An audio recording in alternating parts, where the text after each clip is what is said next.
Included in the February 27, 1940 issue of Look magazine was a special comic feature written and drawn by Jerry Siegel and Joe Shuster titled How Superman Would End the War.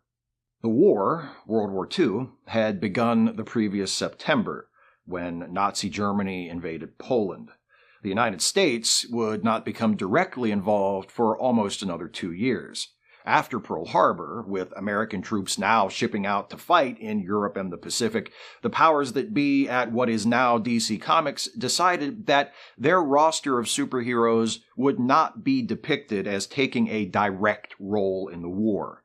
Publishing stories featuring costumed demigods and vigilantes taking on the armies of the Third Reich and Imperial Japan, while real-life American GIs were killing and being killed doing that very thing, was viewed as too irreverent, too disrespectful to the war effort. So, while Wonder Woman or Batman and Robin would occasionally be shown on the cover of a comic book facing off against the likes of Hitler or Mussolini, in the actual stories, they were limited to helping the war effort on the home front, rooting out enemy spies and smashing saboteur rings. They also pitched in by exhorting readers to buy war bonds, donate scrap paper, and ease the burden of food rationing by starting victory gardens from the covers of their own monthly titles and popular team-up books like World's Finest Comics.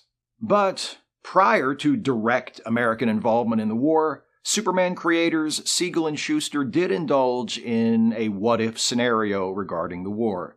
How Superman would end the war is an imaginative, somewhat naive, and undeniably poignant fantasy from the minds of two young Jewish men about how their hero, who at this early point in his career was still regularly billed as the champion of the oppressed, could single-handedly put an end to the horrors of fascism that were threatening to dominate Europe. The two-page story begins with Superman charging the Siegfried Line, Germany's heavily fortified series of defenses along the border with France.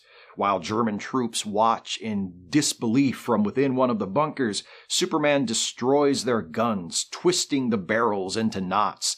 Then he rips the bunkers open and waves for the French troops waiting on the other side of the border behind the Maginot Line to move in for the kill.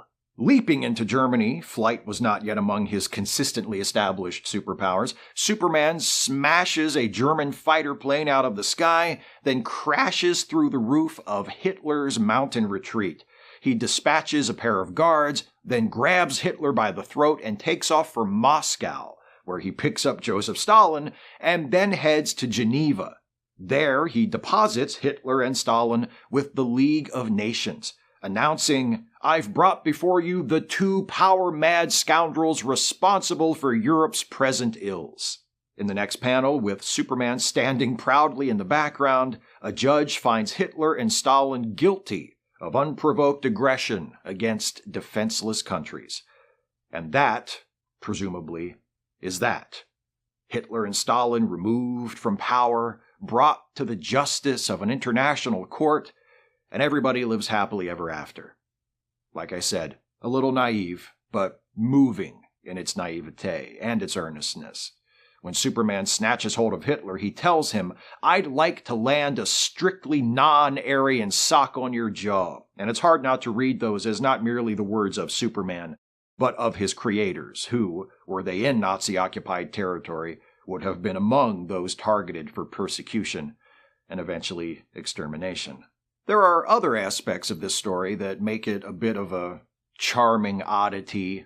Look's color palette was apparently limited to shades of black, white, and red, resulting in the peculiar sight of a Superman sporting his familiar red trunks, but a white top and cape and what appear to be bare legs. It's as if he woke up late that morning and realized, "Oh shit, I'm supposed to end World War II today," and left in a hurry without putting his pants on. There's something very satisfying about the thought of Adolf Hitler and Joseph Stalin being tried for war crimes by the World Court with a pantsless Superman standing right there the whole time. And there's something satisfying about the idea that tyrants like Hitler and Stalin can be brought to justice without widespread bloodshed, that their atrocities can be prevented and their crimes punished by international law. As it turned out, that was just as much a fantasy as Superman. But it doesn't have to be.